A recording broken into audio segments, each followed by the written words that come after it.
Do you run it off? Hand looks sore.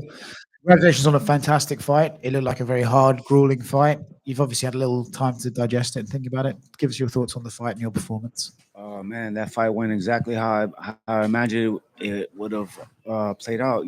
Given it's Kevin Holland, crazy ass dudes. Um, yeah, I was excited to get this matchup, and I only had 3.5 weeks to prepare for it.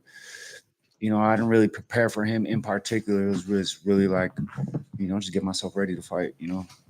Obviously, you hurt him bad. You nearly had him out at one point in the second round. How close were you to getting him? Man, I thought I had him. Knocked him down, landed 2 hard shots, and I realized like 10 seconds after that, I was like, you know what? I don't want to waste all my energy. Let him get back up. I thought I had him hurt. And just kept going for it. Yeah, and in the third round, he sort of got you with, I think it was an uppercut. How rocked were you in that round? Yeah, I don't even remember that happening, bro. I just, I don't know. I was like, what? I got rocked, And then just how happy are you to get the victory, even with the 3 weeks preparation that you just mentioned? Oh man, this fight means everything to me. Hopefully it comes with a spot in the rankings. Riding a 3-fight win streak, nothing but big names. And I'm a big name myself, man. That's how I feel right now. Congratulations, man.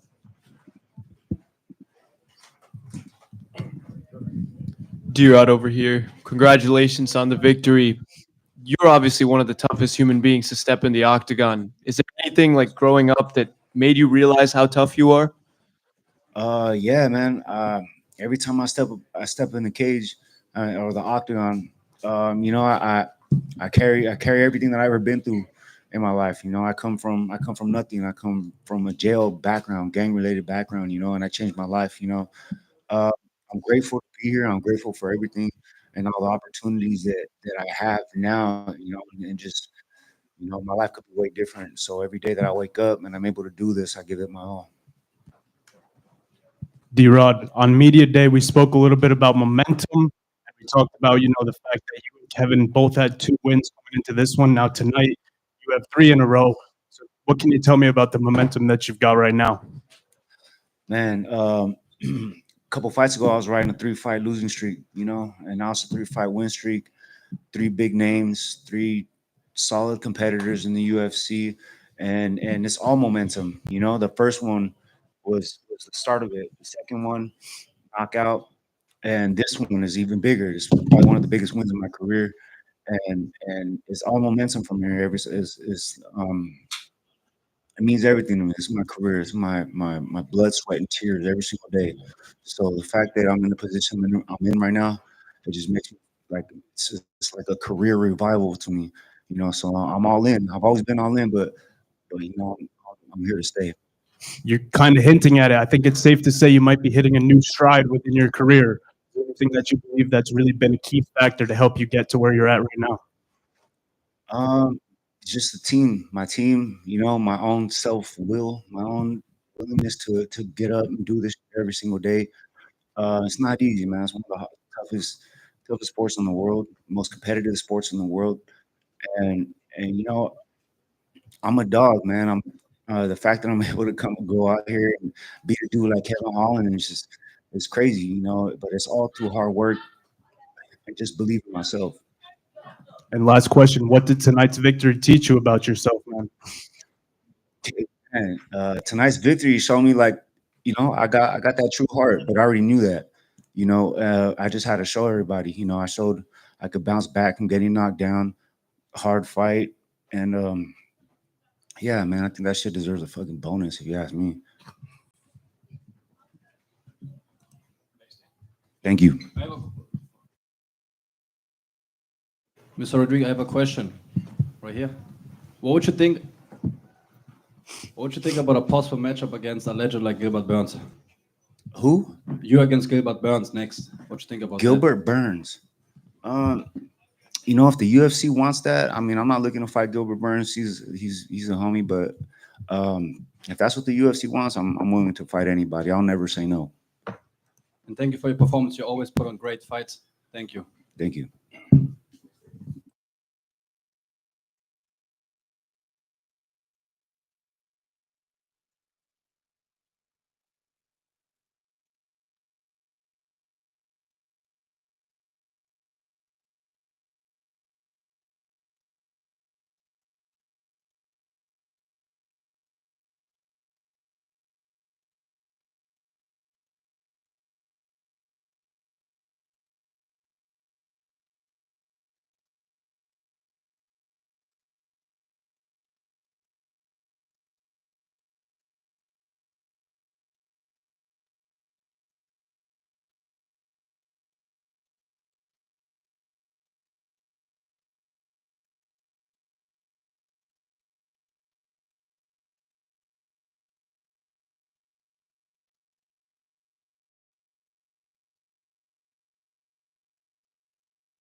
Testing 1 2 3. Testing 1 2 3. Go Birds.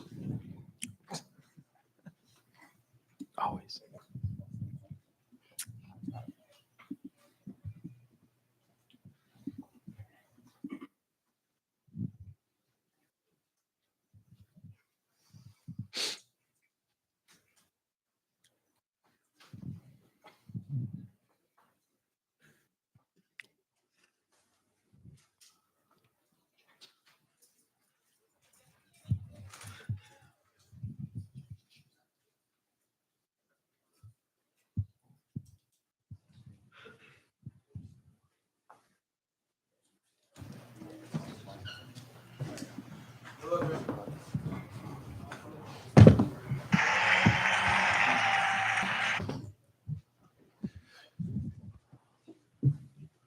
Paulo, congratulations on a great win and a great performance.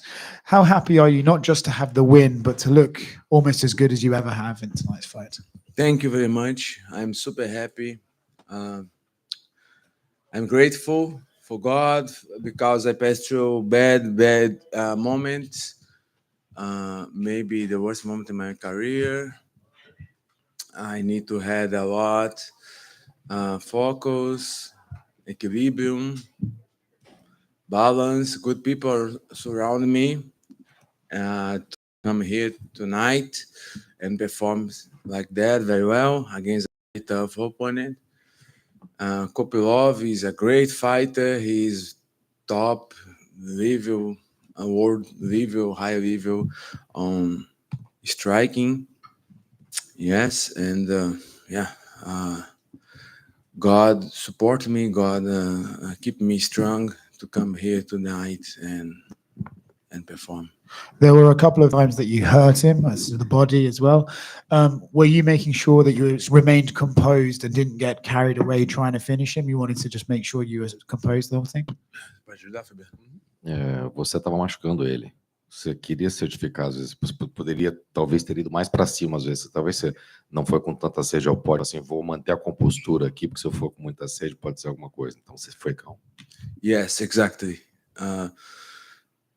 He is very talented, and dangerous as well. He has that kick, that high kick, head kick. Everybody knows about that. I was aware about that. His hands is pretty fast. So, and my confidence, I need to work, more on that because this is the very first fight after these 2 losses. So, I gotta regain the confidence to finish this fight next moments. I was more conservative for sure. Was it the loss to Israel that made you lose confidence, or was it just a few performances that in a row? After I don't count that losses to Adesanya because I don't want to take credit for him, but man, I was I was no sleep, was Abu Dhabi, and Abu Dhabi is crazy because when we make weight on Friday morning, the fight was like Saturday morning. Saturday is 5 a.m., 6 a.m. So didn't give him time back. It was horrible to me. I need to, everybody knows about the wine stuff. I was pretty much drunk. So I don't count that. But after that, Vettori, I think was not very fair, the result. Then I won Look, yes.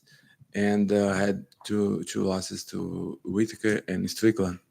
These 2 hurt me, because I was there. I could perform better, but my gameplay, my strategy was not good. I was bouncing and counter instead go forward. And the coaches over here, these 3 coaches, Johnny, Badola, Neto, these guys changed my mentality, my game playing. They say, Paulo, no, you are the hunter, you are the bully. You need to go forward, pressure, put your hands and kicks. they are so strong, maybe the most strong in the division, the whole division. So I choose that, and here I am. You obviously called out Hamzat after the fight. At the press conference, you seemed to shake when you mentioned him. He Yeah. seems to piss you off that much. Yeah. First of all, the people say I was shaking. I was not sick or nothing. I didn't use any powder or something like that. I just was very motivated, very focused, very locked in this fight. In the backstage, I was telling to myself, yelling to myself the whole time, this is work, go to work, do your thing, you need this victory. I will not be back without this victory. This is mine. I'm better. I'm gonna, da. So I was locked in, 100% focused on this fight, this match. I knew this was very tough opponent. Hunter told me, Paulo, this is a great matchup. I was a co-main event. Even Marvin and Allen, they are above me in the ranks, but we are here in the co-main event because they know, UFC know this will be a great matchup, a great fight, great comeback, great comeback from me. Yeah, and so I put too much concentration on this fight and this victory. Yeah. Last one from me. I don't want to upset you, but Hamzat has tweeted, and he said that it was your wife who DM'd him, and that you're lying. I'm sure. He's lying. Yeah.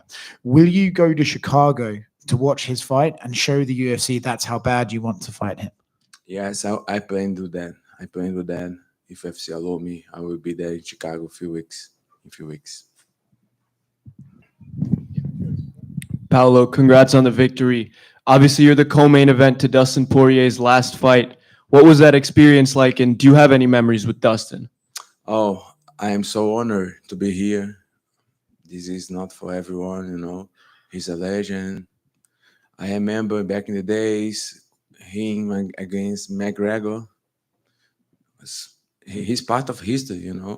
He's a great guy, great fighter.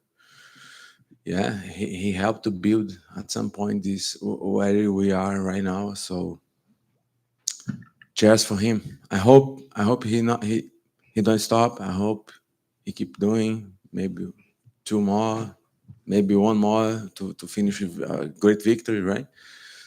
But I'm happy. I'm glad to be here tonight in the same car, the same day. The fight before him is a great. And one more from me. Your former opponent, Luke Rockhold, he's boxing Darren Till. What are your thoughts on that fight? Oh, I didn't know. It's interesting. Um, I'd like to watch. Yes, Darren has a good boxing look as well. Yes, it'd be interesting. Paulo, tonight, Patricio Pitbull, your teammate, he got his first UFC victory. Did you get to watch his fight? What did you think about that? And what's it like, being a part of that team where a guy gets his first UFC victory tonight? I'm super happy for Patricio. We were in the same locker room. Captain was there. Captain was his corner tonight. Yeah, yes, he's so good. He's very good. I watched part of his fight because I was warming up. But what I see, I love it. He was very compassado, bem equilibrado. Ele estava no ritmo dele. In the flow I think he's on his own rhythm. Yes. On his rhythm. So he didn't. Sorry, I need you again. Fuck you.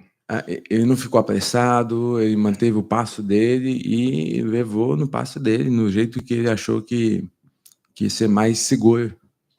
He didn't rush into it. He kind of took it step by step, but the way that he does, and he felt that he did it in the safest way possible. His own rhythm. To get the victory, to conservative as well. Yep. Thank you, Paulo. Of course. That's it. Thank you very much.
What's up, gang? How are you?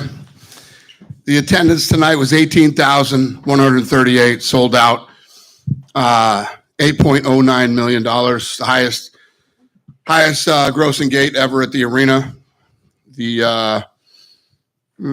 fight of the night was Vettori and Allen. Performance of the night, Islam, Gautier, and Carly. Yeah, okay. They all won 50,000. Congrats to them. And it was a tough one between Vettori and Kevin Holland's fight. Yeah. Huh? And the main event as well. Huh? Yeah. A good point. Very good point. We'll start with the main event. Another BMF title fight that lived up to the hype, right? The two guys going there and leaving it all in the octagon. Give us your thoughts on the fight and how it played out. Yeah, I mean, it was an incredible fight. I thought going into the last round, the fight was closer than the judges had it, but yeah, I mean, it lived up to what it was supposed to be. The card did. The card was great. Fantastic. When you see Max do his point at the ground in the last 10 seconds, is there any part of you that thinks, just as a fight fan, like, you're going to have to stop doing this event? No, I go, oh, hell yeah. Me and my crew were talking about it earlier tonight before we came to the fights. Like, everybody acts like they want to do that shit. They don't want to do it. Max is like the only guy that actually wants to do that. And it's one of the million reasons why people love him. What did you think when Dustin went for his guillotine at the end of round 2? Similar sort of reaction? Yeah, I mean, there were so many of those moments in that fight where either guy could have won. Do you look at Dustin's performance tonight? Because obviously, look, he's competing with one of the best in the world, and think to yourself, yeah, maybe he started to slow down towards the end and it's right to walk away? Or do you think, he could probably still fight against these guys and win? Well, I've been saying that all week. I mean, they're both ranked number 4 and 5 and probably the nastiest division in the sport. But, you know me, when you think you should retire, you probably should. As far as for Max, right, he's an interesting situation because the champion of his division is the guy he lost to in the other division. So does he have to work a little bit harder to get that rematch back, or do you think a performance like this shoes him right up there? I think he's in a great position right now. He just defends that BMF title. He's ranked number 4 in the world there, and anything is possible for Max right now. Yeah, I don't want to put you on the spot. Do you think Ilya has done enough to fight Max for the BMF title and the lightweight title at the same time? Yes, I do. Yeah, fair enough. What were your thoughts on Kevin Holland and D-Rod fight? Kind of crazy, kind of a bit sloppy, but very entertaining. Give us your thoughts on that fight. Yeah, I thought it was incredible. I don't know if I ever saw sloppy, but those were two guys that were absolutely they were in a war. And a couple times I felt like both of them were tired, but they dug deep and fought their asses off. Incredible fight. Obviously, this week's been a great week. They didn't win, but yeah, they're both going to do really well. Fair enough. This week's been great in New Orleans. It felt like the city's really sort of vibed well with the UFC, brought us in and all that sort of stuff. Do you think this could be a venue that we could come back to yearly, like in Miami or Newark or something like that? I do. That's a great point. This city's incredible. I haven't been here in a long time. It's crazy. I tried to go down on Bourbon Street the other night, and I haven't been on Bourbon Street since me, Frank, and Lorenzo came here to watch the UFC to consider buying it. That was the last time I was on Bourbon Street. I didn't realize that until we came here. But the governor has been amazing. The athletic commission has been incredible. Caesar's Palace has been incredible. I mean, I could go on and on. And the way these people support their own is awesome to see. I love that kind of shit. Yes, we will figure something out here in New Orleans to make sure we come back a lot more than we have been. Did you buy one of those hand grenade drinks on Bourbon Street? I didn't make it far on Bourbon Street. I got about 15 steps and I had to go back and get in the car and leave. So no, I didn't get a hand grenade drink. Sounds great though. Just more on Dustin, he's someone that surely will be in the UFC Hall of Fame at some point down the line, right? Yeah, listen, this is a kid that, you look at his last 11 fights and who he's fought and, always comes to fight, good guy to deal with. And yeah, he could be. And I know you said, if you think you should walk away, you should, but can you respect at least his reasoning too, as well, that he's saying, he doesn't want to be one of those guys where the sport retires him and he wants to be able to attend his daughter's wedding, all these sorts of things later in life? I don't never question when a guy says he wants to retire, other than I think Habib and Cormier are the two guys that I've ever said, I don't know if, it's time, but yeah, that's totally up to him. This is a rough sport. He fought a rough fight tonight. And yeah, I mean, the way tonight went, retiring seems like the right thing to do. Yeah. Did you score it the same way as the judges when he walked past press row? He said to me that he thought it was closer than they had. Who did? Dustin. Oh, yeah, I'm sure he did. I did too. I just said it when I started the press conference. I thought going into the last round, it was a lot closer than they had it. Yeah, and just a few things outside tonight's event. Next week, we were supposed to have Aaron Pico and Movsar as the co-main in Abu Dhabi. That's obviously off now, and Aaron's saying he wants to fight in Chicago, and there's a spot. And then on the graphic, we saw a co-main event, TBA versus TBA. Is that something? Could that fight land on that card, and would it be that spot? I have no idea. Right here, right now, I have no idea. Yeah. Yeah. As far as like also future title fights, Kayla Harrison was saying yesterday at our Q&A that she would love for you guys to give Amanda Nunes an exemption from the full 6 months of testing so she can fight her sooner. Is that something you would consider? I don't know. Definitely look into it. Cool. I don't hate it. Yeah. And obviously the next pay-per-view is Dricus and Hamzat. Just how big is that fight in your mind for the middleweight division? We've been waiting forever to see Hamzat finally compete for a championship. Yeah, it's big, and it's big to be back in Chicago, sold out. Yeah, it's going to be a fun one. I got a feeling that's going to be very much like tonight. How about, I can't remember, second round or something. The crowd was so loud that the ref couldn't hear the bell. And, you know what I mean? Went like another 5 seconds longer than it should have. But, yeah, I expect Chicago to be that way too. And I know you've got a lot of questions about the White House card potentially. Conor McGregor has said he's back in the pool with hopes of potentially fighting on that like a year from now. And then Nate Diaz said he would love to be the opponent. I know you've said that trilogy is something you could do anytime and it would make sense. Are you interested in doing business with Nate Diaz? I love Nate. That fight's a year away. So I'm not even thinking about anything right now. The landscape will change so much by next 4th of July. Who knows what's going to happen? Who knows who's going to be on the card or what the main event will be or who will hold all the titles, and everything could be completely different. So it's not even worth thinking about it right now. Sure. I guess just one follow-up on that though with John Jones. He said I have other problems. I'm dealing with the logistics and all the things on figuring out how to make this thing happen. How do we want to do it? I'm going to fly out there in about 10 days, 2 weeks, and we'll have all the renderings done, sit down with him and go through the renderings and see what he wants to do and what he doesn't want to do. Yeah. John Jones says he wants to be on there too, and he says he would fight whoever the champion is at that time. But would you be okay with him like coming back and potentially winning that belt again? And you might have to go through. Well, it's not even about him winning the belt. I mean, I felt about him. I can't risk putting him in big positions in a big spot and have something go wrong. Fair enough. Yeah, especially the White House card. Dana, just seeing how this city and this arena reacted to not just Poirier, but the other fighters from Louisiana, how special was that for you? Oh, it's always great. I mean, every time we go somewhere and the fans love what's going on, it's a hell of a night for me. Dana, just one quick one. This week you had Power Slap piggybacking with the UFC here in New Orleans. It was the first time that Power Slap had left New Orleans or Vegas, other than going out to the Middle East. So it seemed like it brought a great culture. Had a great time out there last night. The fans loved it. What was that like out here this week? It was a great weekend for us here. Yeah, and I'm glad this is where we brought it first. And that arena was like it was built for Power Slap. I mean, it couldn't have been more perfect. The fights were incredible, and yeah, it was a home run. So I'm really happy about the entire weekend here in New Orleans.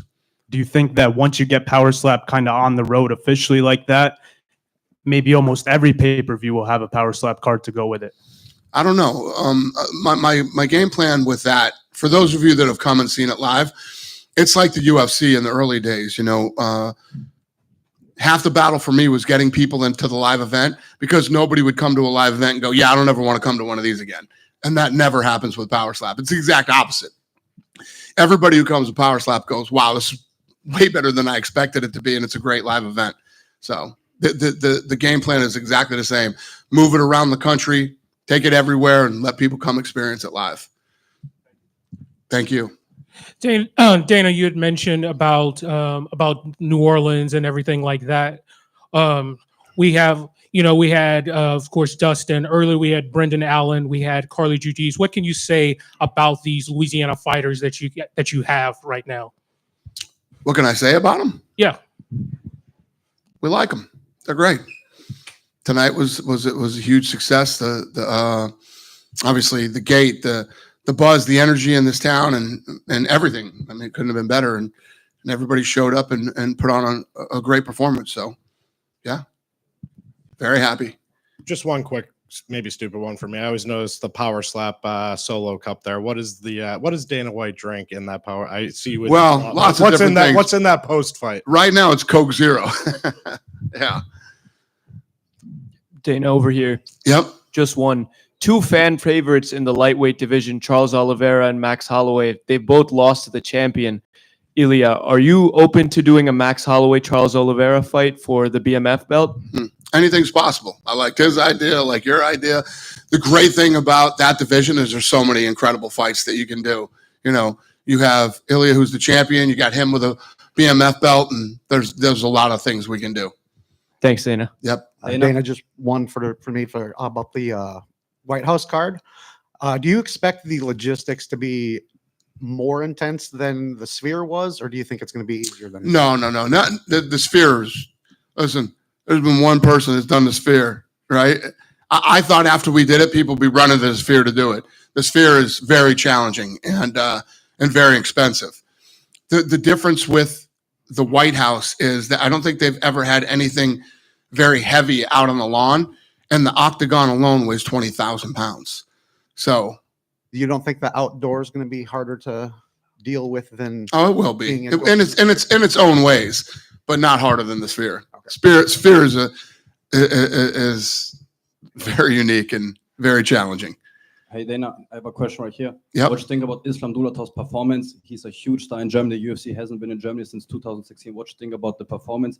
And when is the UFC coming back to Germany? The fans are waiting. Everybody is going crazy. When is the UFC coming back to Germany? Who did that? What do you think about Islam Dulatov, his performance? He's a huge star in Germany. UFC has not been to Germany since 2016. When are we coming back to Germany? Yeah, that's a great question, sir. Thank you.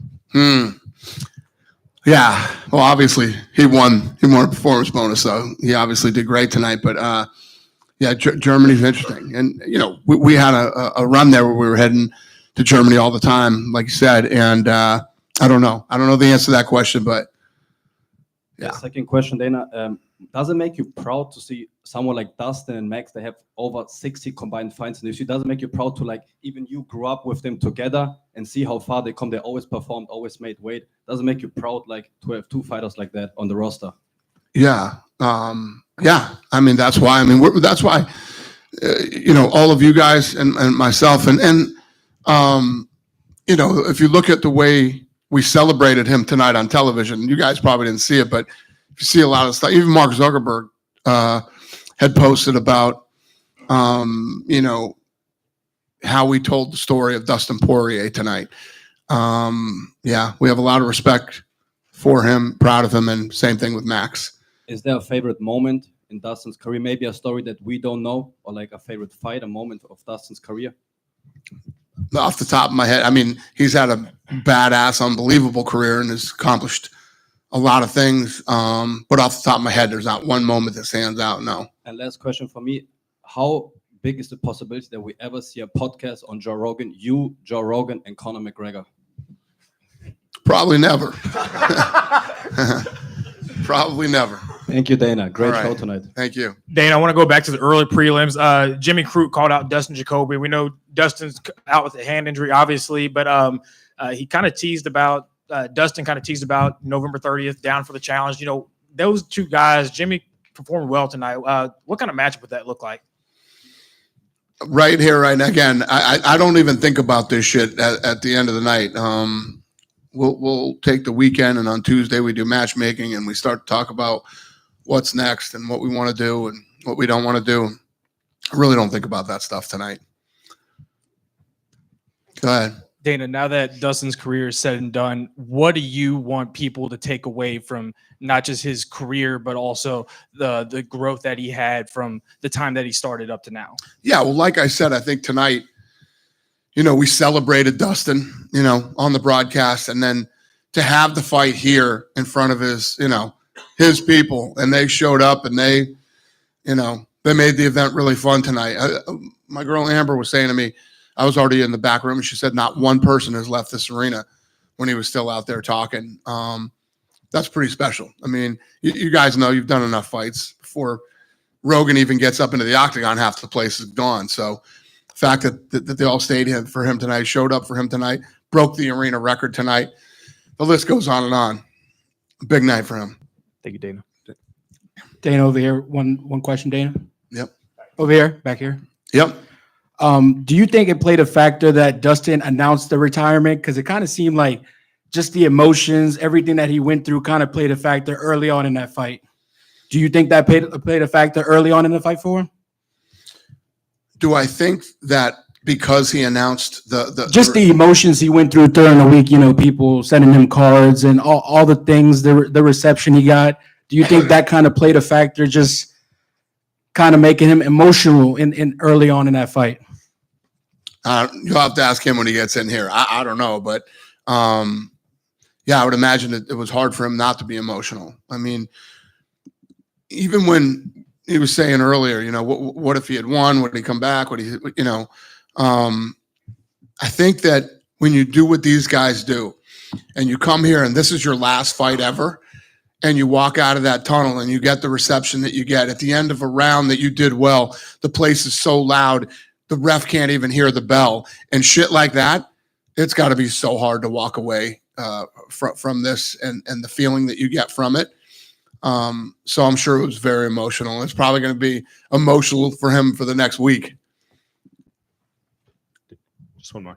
Could you, obviously don't expect you to mention any names, but if another fighter who you thought in the same regard as Dustin came to you and said, I want to do a retirement fight in my hometown, would you try to effort on doing something like this again? Well, we always try to, there's guys who, start to work their way up and then want to fight in their hometowns. Some guys who become big don't want anything to do with fighting in their hometowns. There's a lot of different feelings about it, but yeah, I mean, we always try to figure stuff out if guys want it, but it's not always possible to say, okay, we'll give you a retirement fight in your hometown and you don't have the title, or, you could do a fight night or something like that. But yeah, we would always try to do it. Yeah, a lot of stars got to align. I don't know if you were asked about Patricio Pitbull, 2 fights in. What do you think of what he's done here? What was the question? Patricio Pitbull. Yeah. What do you think of his win tonight and just what he's, 1-1 so far in the UFC? Yeah. I mean, it's tough to come to the UFC and it's a lot of pressure. I don't care how many times you fought and what you've done. It's a different vibe when you come here, and yeah. Cool. Thanks. Have a good night, and thank you, New Orleans. It was awesome.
put some on the pizza back there? Let's get going. Sure. Oh, he will. He'll come in here with a few boxes, I'm sure.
Dustin, a little time to reflect. I know you said walking past press row there that you thought the fight was closer than they scored it. It seemed like, you know, you're getting celebrated, but felt like you were more annoyed and like pissed off about the result. Yeah, I mean, obviously I wanted to win. Max is a great fighter, tough competitor.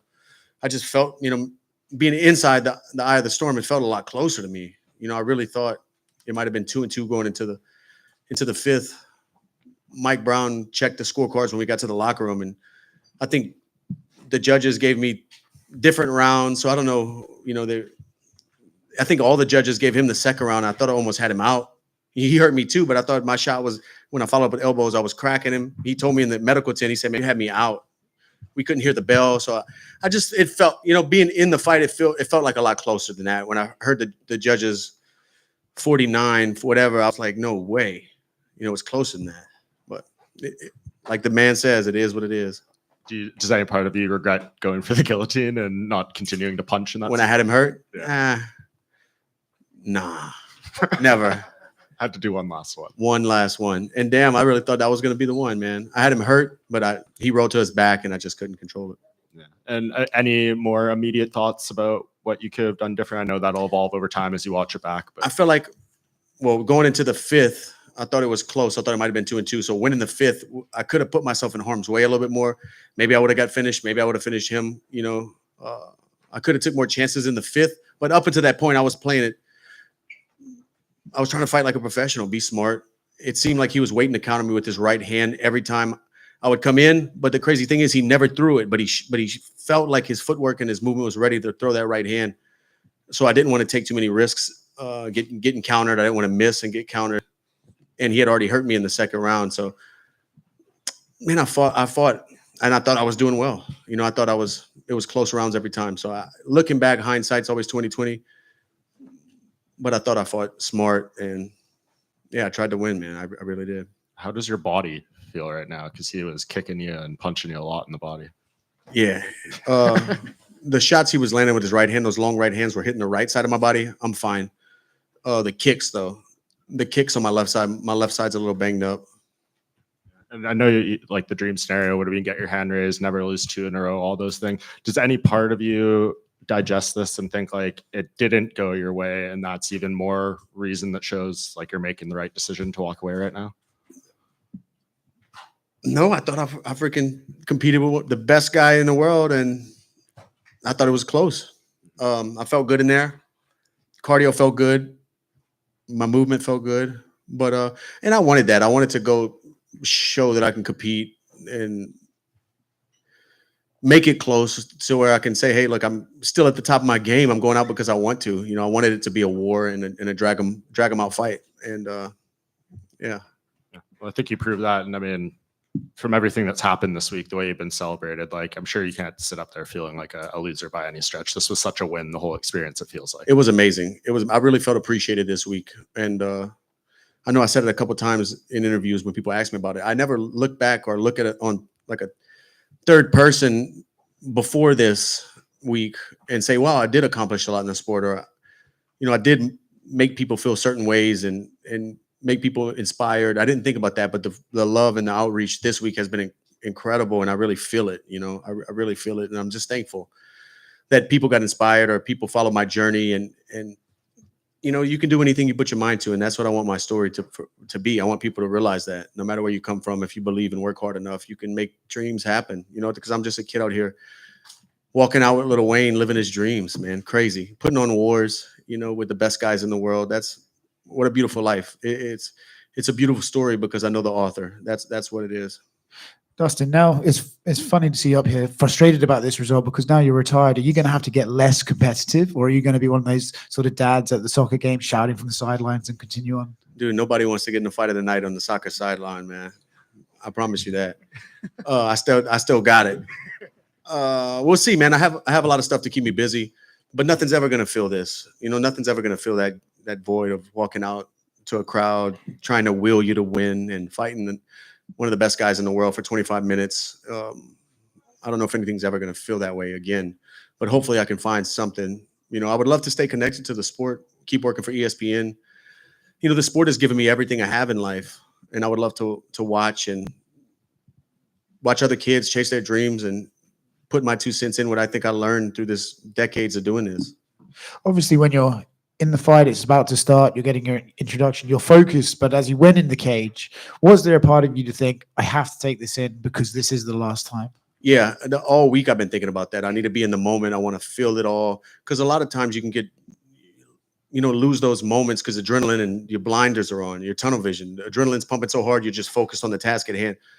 But I was able to, you know, as much as I could, just embrace it all and really breathe it in. And wow, I'm here in my home state, you know, and I just felt the love, you know, in my home state with a great opponent who's going to bring it. And that's exactly what happened, you know. Congratulations on an amazing career. Thank you, sir. What was it like just coming out and hearing the fans and just that moment where an entire arena is rocking for you in your retirement fight? It felt incredible. It felt unreal. It felt like a movie, you know. I felt like I was just watching it from outside, you know. It was really cool. I felt the love, and then turning back and seeing Wayne, you know, walking with us. And it's just, I'm from the streets of Louisiana. Like, I grew up listening to No Limit and Cash Money, and the guys walking with me, you know, it's crazy. And I'm sure you knew if the fight got to the end of the 5th round, that point was going to come. What was kind of going through your head in that moment? Yeah, and then I was like, I wanted to do it, you know. That's why I kept looking up at the clock. I said, when are we doing this? Yeah, you saw me looking at the clock a few times. I'm like, well, okay, that's 25 seconds left. I said, not time yet. Then we pointed down. I said, okay, I oblige. And then he hit me with a few shots. And I said, okay, we're going to wrestle a little bit. Let me clinch up. There's only 8 seconds left. And just, you know, seeing the video that the UFC put together for you and doing that last, you know, walk out of the octagon, what was going through your mind? The video, man, the video was tough to watch just because this whole journey means so much to me. And seeing my mom and my first martial arts kickboxing coach on there, I didn't even know they got him to film that. Seeing my daughter talk, you know, really pulled at my heartstrings, man. I'm just thankful that I have this journey and documented, and people followed along for so long. Yeah, it's amazing. You know, not that I didn't feel like I meant that much to the company. I just never thought about it. I didn't know that people cared that much. I thought I was just fighting and feeding my family. I didn't know I touched so many people until this last week. Thank you. Dustin, at the end of the fight, you had the Acadiana flag draped on you. Talk about being able to represent the Acadiana area on such a large stage for the career that you've had here in the UFC. Yeah, I've been representing Acadiana since I got into before the UFC. You know, I used to, when we had our own shorts, I used to print the flag on my waistband, and I've been carrying the flag for the Cajun people because that's who helped me become who I am. You know, that's why I moved back to Louisiana when my daughter was born, because I wanted to raise her in a place that has a sense of community and supports local. You know, it's different. Lafayette, Acadiana area is different than anywhere else. You know, I've traveled the world, and I love home. And I wanted my daughter to be raised around that. So however that can be with the foundation, helping these other young dreams, you know, fighting has changed my life. And I come from Lafayette, Louisiana. It felt like, you know, 18, 19 years ago, it felt like the bright lights in the UFC in Las Vegas were so far away. It was a pipe dream. It and I made it happen through hard work. So I know these other kids can, you know. Dustin. Champ. What's up? Question. What you got to say to everybody back in the Man, I can't wait to come home. I'm driving home, not flying out of flying home after a hard fight. I'm driving home. Me and my daughter already got a plan. We're gonna watch a movie, pop some popcorn. Nice. Just be a dad. Get back to the 337. I got to fly in with my team Saturday a week ago before driving here to New Orleans. So that was kind of nice. We had a few days to kind of decompress before fight week started. And I was gone 9 weeks, almost 9 weeks in South Florida training for this fight. So I just want to get home and be a dad, put on some long white socks, barbecue something, cut my grass, get back to normal life. And what bourbon are we drinking to celebrate the retirement? Man, we got to see. Probably Rare Stash. We got to see. There we go. Maybe some Blantons. I don't know. All right. Thank you, champ. Congratulations. Thank you. Dustin, is there a part of you that is more excited to, lay these gloves down and get back out in the community? I know you're going to have the backpack drive next month, and I know that's a big part of your year, getting to help all these underprivileged kids in the Acadiana community. I'm sorry, what was the first part of the question? So, are you excited to, enter this next step of your life where you can really put your focus into the community and your family and your personal life? Yeah, I got to, I put fighting such a selfish sport. I put so many things on hold to chase these dreams and do these camps. And I just want to get home and get on a normal schedule with my family, get the backpacks. I have such a great, incredible team and community back home. The board of my foundation and family, friends, they all went in the warehouse when I was in camp and packed these backpacks, maybe 1,400 backpacks filled with school supplies. They did it all and I wasn't there, and it's amazing that the foundation has grown that big. And August 5th, we'll set it up, first come, first serve, and get the families who need the school supplies so the kids can have everything they need for the school year. That's important to me.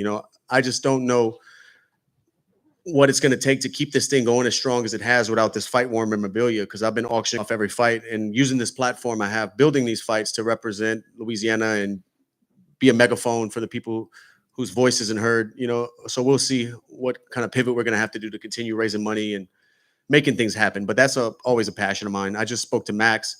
He's involved with some stuff in Hawaii that he helps out. So I think we're going to link up and try to do something big, just keep this going, keep fighting the good fight, trying to leave the world a better place than you found it. That's the goal. Finally, as a homegrown kid, I know you've probably been over to this arena on a number of occasions.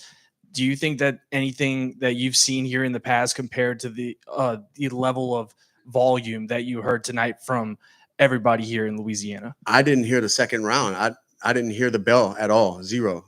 I think my coach said I was still throwing elbows and punches and the door was already open. They were coming in the cage. I couldn't hear anything.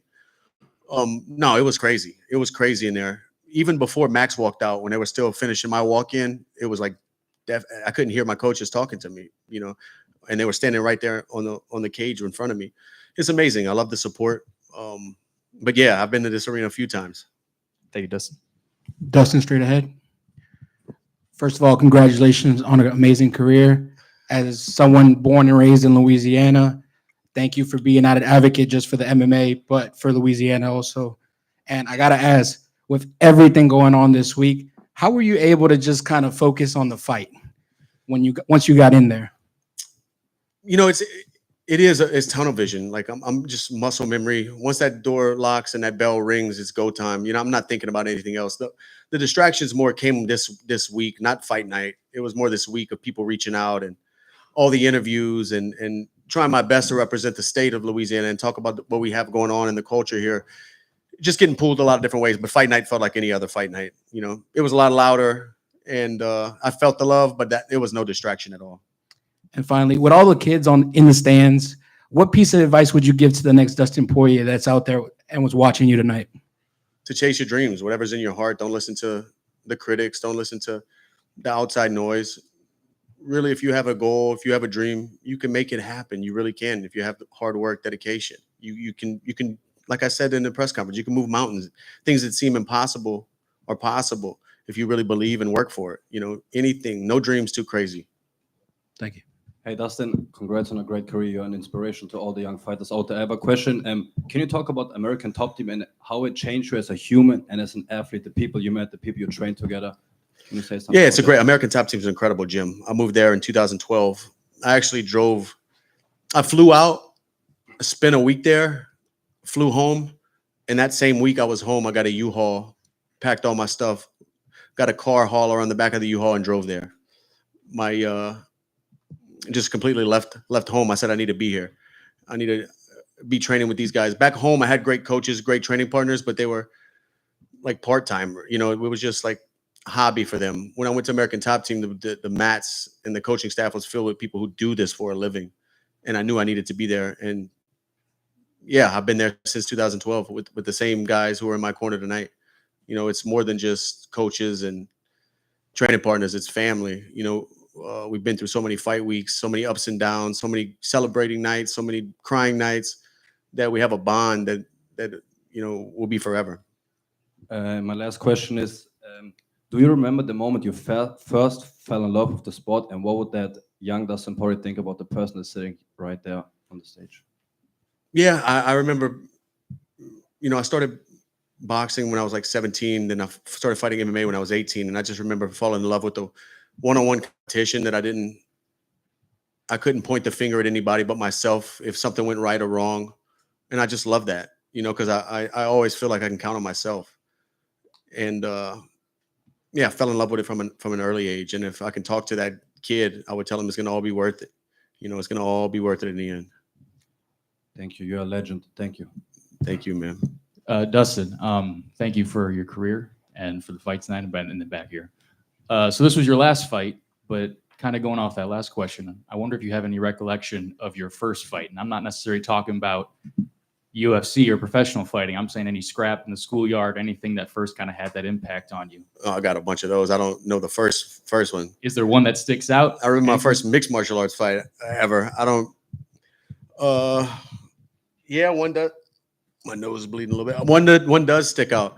My wife just. I remember it was in middle school. My wife just transferred to the school I was at from a different school, and it was like one of her first weeks at the school. I got into a fight and I smashed the kid's head on the bricks, and his teeth went through his lip, and I got arrested and stuff. And she told me she went back home. We didn't know each other at the time. She told me she went home and told her mom that like some kid got arrested and all that. But I married her, so she married me then. So yeah, it worked out. Thank you. Dustin over here. Your wife Jolie has been by your side forever. What type of advice did she give you when she drove you to your first fight, and how has that advice changed? Dude, I don't even know why I didn't have a car then.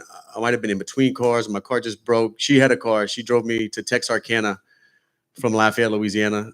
And I fought in a rodeo arena over there. She didn't know what I was doing. You know, MMA wasn't really that cool back then. She was just supporting me.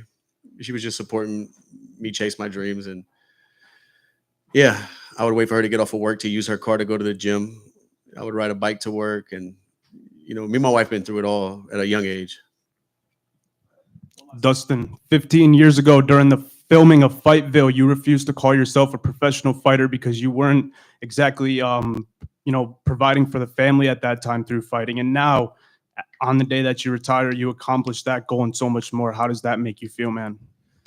It makes me feel good. You know, fighting mixed martial arts was a vehicle to get me to a place I could only dream of, to get my family to a safe place. My daughter's college is secured, you know, healthcare secured. I just, I'm grateful that I was able to do all these things through chasing a dream. You know, I was doing something I actually love to do. It was never work. You know, even all these years later, getting ready for this one, knowing it was my retirement, it wasn't work. It was doing it out of love and passion. And that's what I'm kind of scared of moving forward, you know, not to have that to fall back on. Fighting was always the gym. Fighting was always my safe place. No matter what's going on in my life, I can go to the gym and bleed and sweat with these guys in the whole world. Nothing else matters, you know. So we'll see. Yeah, fighting has been so much to me. Thank you, man. There's a lot of people that love you and appreciate you. I know, especially at ATT in Florida. You always have a place over there, man. For sure. Thank you, man. Thank you, guys.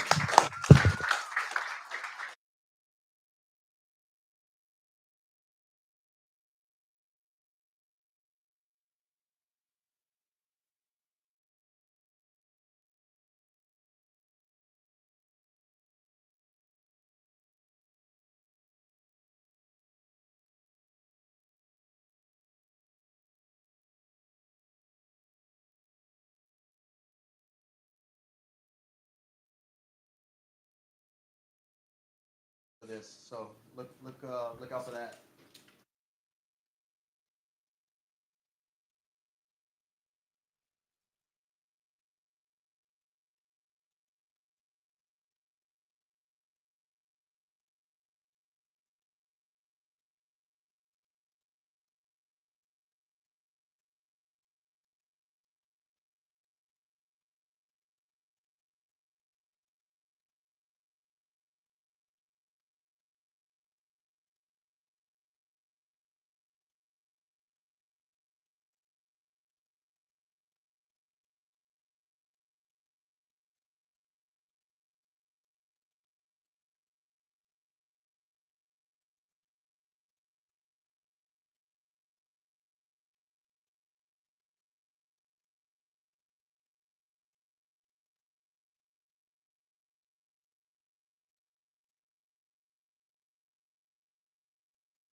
Max, no 0 for 6. How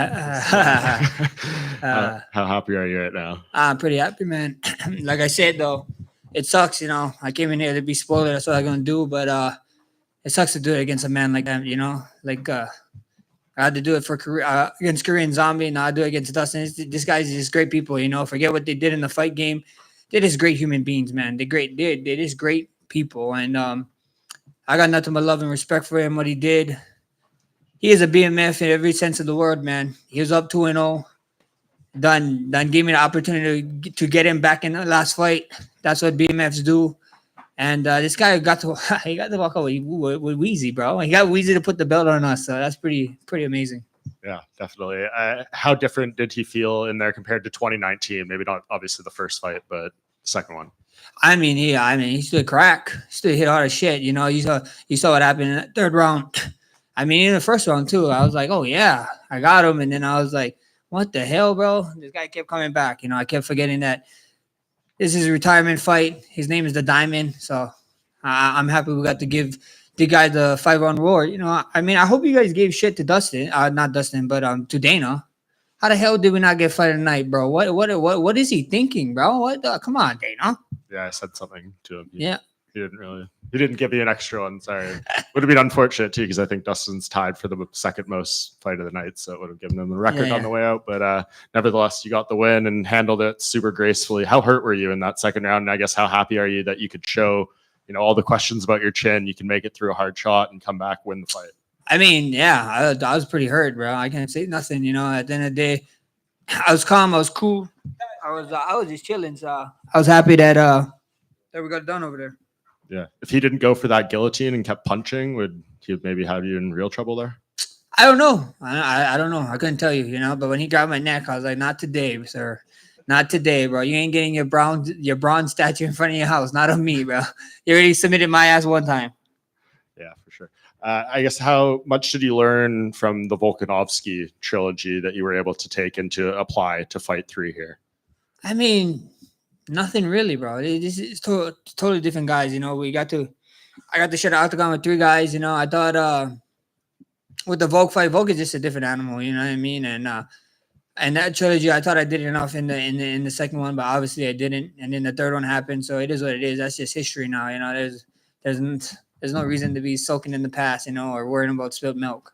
Yeah. Well, I guess speaking of the past and thinking of the future, though, Dana was asked about a potential fight with you and Ilya again, and said it would probably be the BMF and the lightweight belt this time around. How much of a statement do you feel you made that you are the next guy in line at lightweight? I've been telling you guys all week, man. This sport is about moments. This sport is about having moments. I'm glad I went here.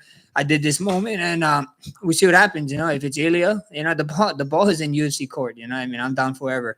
If it's Ilya, it's Ilya. If it's the guy that he just beat, Oliveira, I have history with him. The whole top 10. There's a lot of fun fights for me here at lightweight, and I'm excited.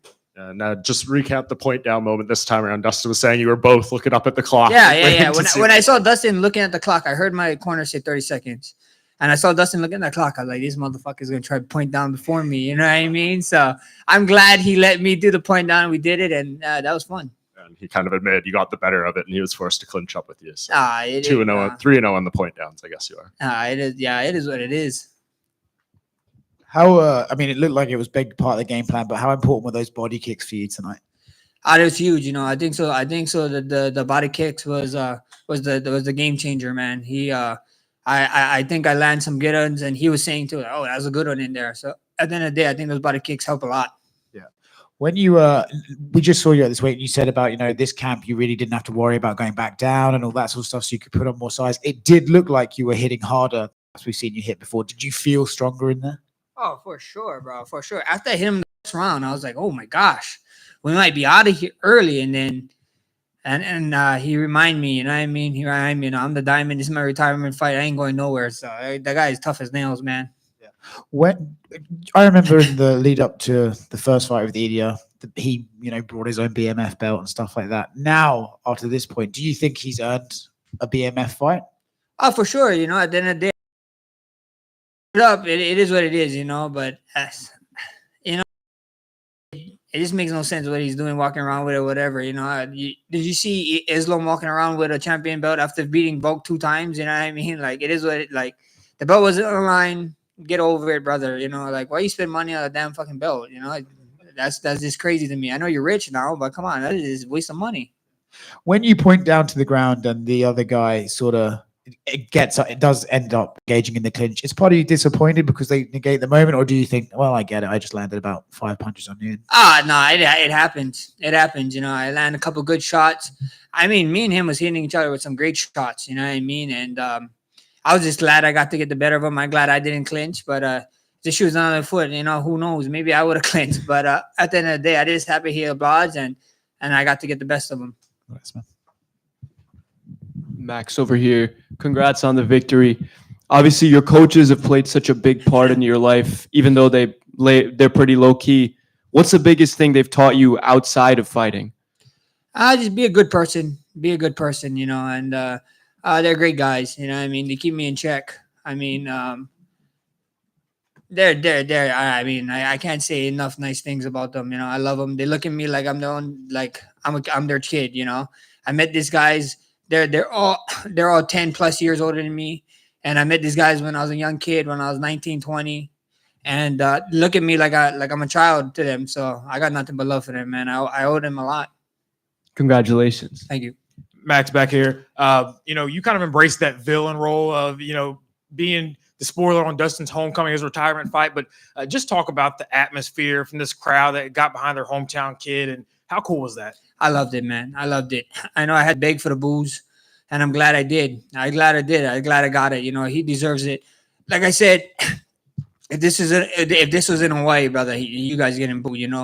I was just talking to Chris Weidman. Chris Weidman, he married a girl from my part of town, Waianae, but like more specific, when my wife is from Macau. His wife is from Macau. And I told Chris Weidman, if I ever fought you in Hawaii, they'll boo your ass. And he's like, my family probably boo my ass. So that's just how it is. That's how it go. Thanks, Max. Congrats. Max, just one quick one. One thing that stood out about me after the fight was your son. He came into the cage. He went right up to Dustin, shook his hand, gave him a hug. Very respectful, man. Oh, yeah. How important is it for you to raise your son just like that, to be super respectful within the sport? Awesome. I think my son's a better person than me, to be honest. He got his mother that takes really good care of him, my wife, Alessa, and he's a great human being, And finally, at least the last time we saw him, he was crying. So I guess he got to get one back, at least hugging Dustin, not crying. Thank you, man. All good? Perfect. Thank you, guys. Ain't no funeral like I told you guys.